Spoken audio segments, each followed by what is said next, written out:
ਗੁਰਦਾਸਪੁਰ ਤੋਂ ਕਾਂਗਰਸ ਪਾਰਟੀ ਦੇ ਵਿਧਾਇਕ ਬਰਿੰਦਰਮੀਤ ਸਿੰਘ ਪਾੜਾ ਨੇ ਆਮ ਆਦਮੀ ਪਾਰਟੀ ਦੀ ਆਬਕਾਰੀ ਨੀਤੀ, ਮਾਈਨਿੰਗ ਪਾਲਿਸੀ, ਭ੍ਰਿਸ਼ਟਾਚਾਰ ਅਤੇ ਖਾਲਿਸਤਾਨੀ ਗੁਰਪਤਵੰਤ ਸਿੰਘ ਪੰਨੂ ਨਾਲ ਸੰਬੰਧਾਂ ਨੂੰ ਲੈ ਕੇ ਤਿੱਖੇ ਪ੍ਰਹਾਰ ਕੀਤੇ ਹਨ। ਆਬਕਾਰੀ ਨੀਤੀ ਬਾਰੇ ਬੋਲਦੇ ਵਿਧਾਇਕ ਬਰਿੰਦਰਮੀਤ ਸਿੰਘ ਪਾੜਾ ਨੇ ਕਿਹਾ ਕਿ ਪੰਜਾਬ ਦੀ ਆਬਕਾਰੀ ਨੀਤੀ ਦਿੱਲੀ ਦੀ ਆਬਕਾਰੀ ਨੀਤੀ ਤੋਂ ਪ੍ਰਭਾਵਿਤ ਹੈ, ਜਦਕਿ ਦਿੱਲੀ ਦੀ ਐਕਸਾਈਜ਼ ਪਾਲਿਸੀ ਨੂੰ ਲੈ ਕੇ ਮਨੀਸ਼ ਸਿਸੋਦੀਆ ਉੱਪਰ ਭ੍ਰਿਸ਼ਟਾਚਾਰ ਦੇ ਆਰੋਪਾਂ ਦੀ ਜਾਂਚ CBI ਕਰ ਰਹੀ ਹੈ। ਇਸੇ ਤਰ੍ਹਾਂ ਪੰਜਾਬ ਵਿੱਚ ਵੀ ਇਹ ਐਕਸਾਈਜ਼ ਪਾਲਿਸੀ ਭ੍ਰਿਸ਼ਟਾਚਾਰ ਨੂੰ बढ़ावा ਦੇ ਰਹੀ ਹੈ।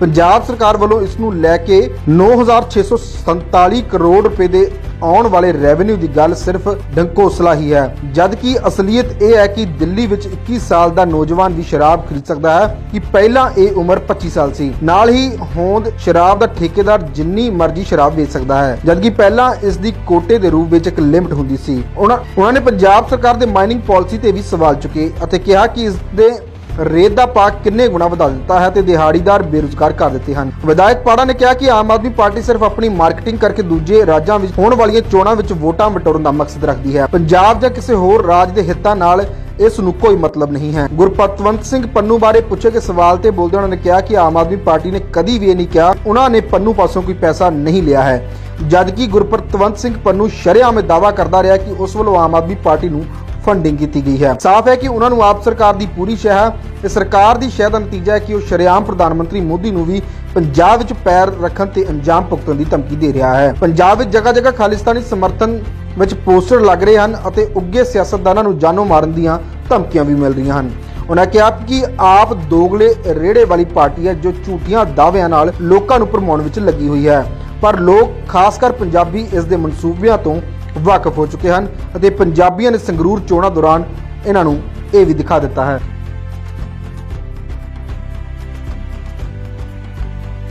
जो दिल्ली में एक्साइज पॉलिसी की जो कंट्रोवर्सी चल रही है और CBI ने जैसे मनीष सिसोदिया को उसमें जिम्मेवार ठहराया और उन्हीं लोगों से पंजाब के लोगों ने, हमारी पंजाब गवर्नमेंट ने उनसे सलाह लेकर पंजाब की जो पॉलिसी बनाई है और उसमें इन्होंने एक्सपेक्ट किया कि विद इन 9 मंथ्स जो रेवेन्यू है हमारा वो अप्रॉक्सीमेटली 9647 करोड़ जो है हमारे को कलेक्ट होगा।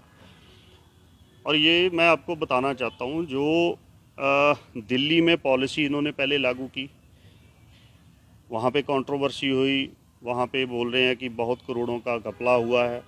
और सबसे बड़ी बात, जो बदलाव के नाम पे लोग आए, जो नौजवानों के रोज़गार की बात करने वाले लोग थे, ये इन्होंने सबसे पहले क्या बदलाव किया दिल्ली में?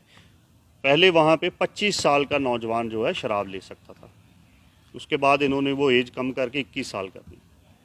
तो कितना अच्छा बदलाव आया, घर घर पे शराब पहुंचाने का इन्होंने बदलाव किया। और ऐसे पंजाब में जो पहले रिटेलर्स थे उनको 3 रिटेल जो है वो मिलते थे, उनको 3 से 5 तक अलाउ कर दिया and they have no limits, वो जितनी मर्जी सेल कर सकते हैं, उनका कोई कोटा नहीं है। और दिल्ली में 849 के लगभग लिकर स्टोर इन्होंने जो है नई पॉलिसी में लागू किए थे और उसको 32 जोन में इन्होंने बांटा था और 8 से 10 वार्ड में 27 लिकर स्टोर इन्होंने बनाए। तो same policy they have adopted in Punjab. तो जहाँ पे क्वेश्चन दिल्ली की पॉलिसी पे है, वहाँ पे पंजाब में भी ये पॉलिसी जो उन्होंने निकाली है उन पे भी क्वेश्चन खड़ा होता है। और अकेला ये एक्साइज की पॉलिसी की बात नहीं है, आप रेवेन्यू वो माइनिंग की बात कर लीजिए। माइनिंग में क्या है, mister Kejriwal had said that we will collect a revenue up to 20,000 crore. तो लेट्स सी, तो 20,000 करोड़ आता है? अभी तो लोगों की चीखें निकली हुई हैं, दिहाड़ीदार को दिहाड़ी नहीं मिल रही, ट्रांसपोर्टर जो है हड़ताल पे हैं, सारी कंस्ट्रक्शन रुक गई, जो पब्लिक के काम थे, जो कॉन्ट्रैक्टर थे उनके काम रुक गए हैं क्योंकि मटीरियल नहीं मिल रहा, अवेलेबल नहीं है मटेरियल। ये हमारा अंडरब्रिज है गुरदासपुर का, ये बहुत स्लो है, मटेरियल नहीं मिल रहा।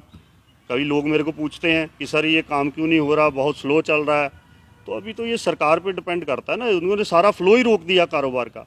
रेवेन्यू का हाल देख लिए, सारी रजिस्ट्रियाँ बंद हैं। तो मेरे कहने का मतलब है कि कोई एक भी, there is no category left जो धरनों पे जो सफ़र नहीं कर रही, एवरीबडी इज़ सफरिंग। तो इसका मैं तो यही कहूँगा कि ये इसके लिए गवर्नमेंट चलाने के लिए एक्सपीरियंस भी चाहिए और मार्केटिंग से ये सरकार बाहर निकल के प्रैक्टिकलिटी पे आए और जहाँ पे इनको लगता है कि कुछ लोगों ने कुछ गलत किया है तो आप जहाँ विजिलेंस का है, ये हेयरिंग करे दोनों पार्टीज़ की।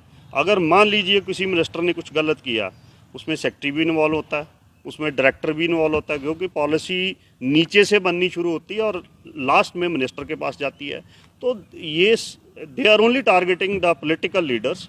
तो ऐसी ये वेंडेटा पे काम कर रहे हैं और मार्केटिंग में, only two things, vendetta and marketing.